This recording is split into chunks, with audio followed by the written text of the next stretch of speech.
3.5 seconds, the gap between Dennis Kurzer and Piotr Zadaibel.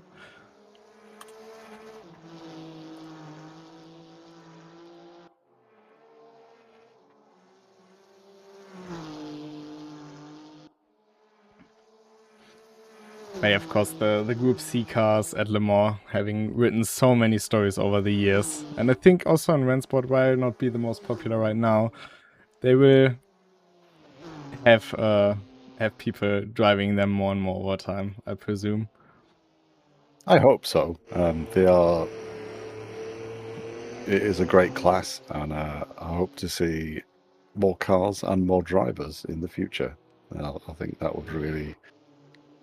It could be some pretty spicy racing. There were definitely some... Just you running a little bit wide there and just nudging the wall. Manages to keep going, though. It's nothing for a man who's been flipped on his roof. We have seen some very funny racing with these cars at the Summit, which of course was the first time we have shown these off in public with the creators. We also had a very interesting GT1 race around this track with live driver swaps, which I think may have been the first driver swap race in Rennsport. I'm not sure. I think it was. Yeah. It was pretty good. I enjoyed that.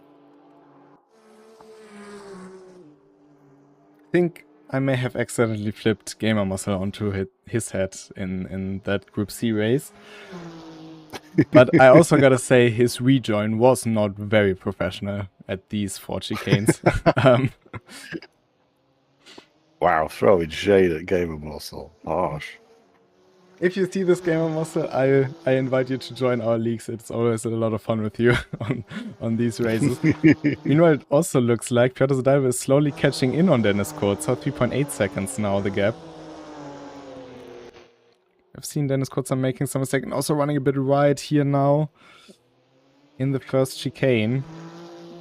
And through the Jumenaire has also gained a couple of seconds on Piotr Zadaibel, so it seems like the top 3 are starting to close up. Jumenaire has got the purple lap right now.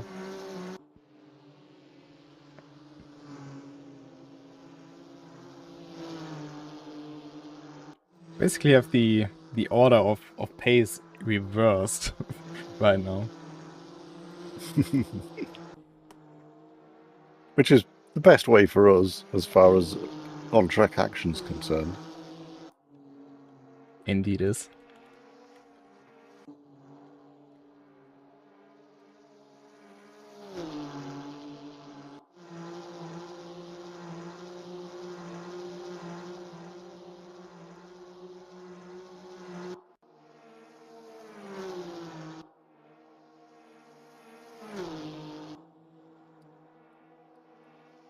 Jumenaire not quite able to get into that drafting zone of Piotr Zadaibel down the Monsol Straight this time.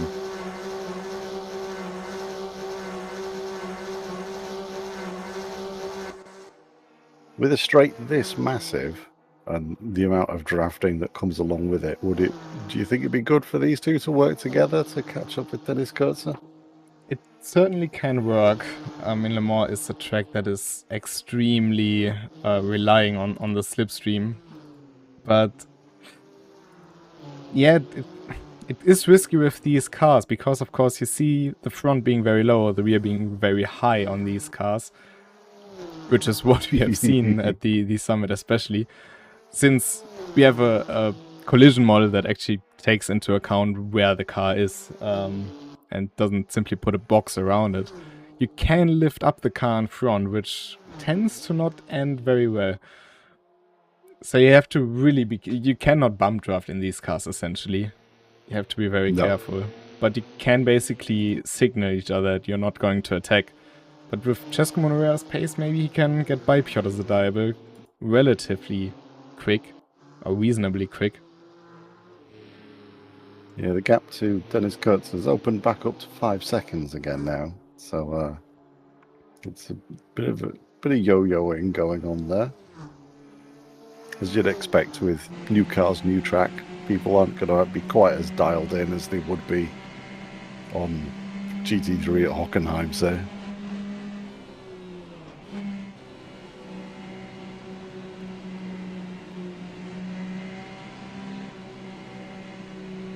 can see here in the Porsche curves, Cesco Moneira making quite a lot of gap disappear to Piotr Zadaebe.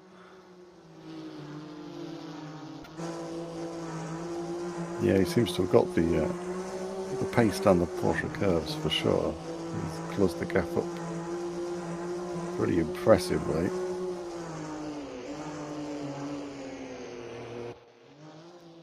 Brake is easily the most difficult here. And in that moment, Dennis Kutzer is spinning in the Porsche curves and is rejoining just in front, half spinning, but keeps it out of the barrier, rejoining behind Cesco Moneira and Piotr Zadaebe. So, yeah, I mean, maybe commentator's curse, maybe just unlucky timing. But call it what you will. Dennis Kutzer now in third. But yeah, the brakes super easy to lock in these cars at lower speeds, where you really don't have the downforce to push you into the ground. And I think Dennis Kutzer had another moment in the first chicane.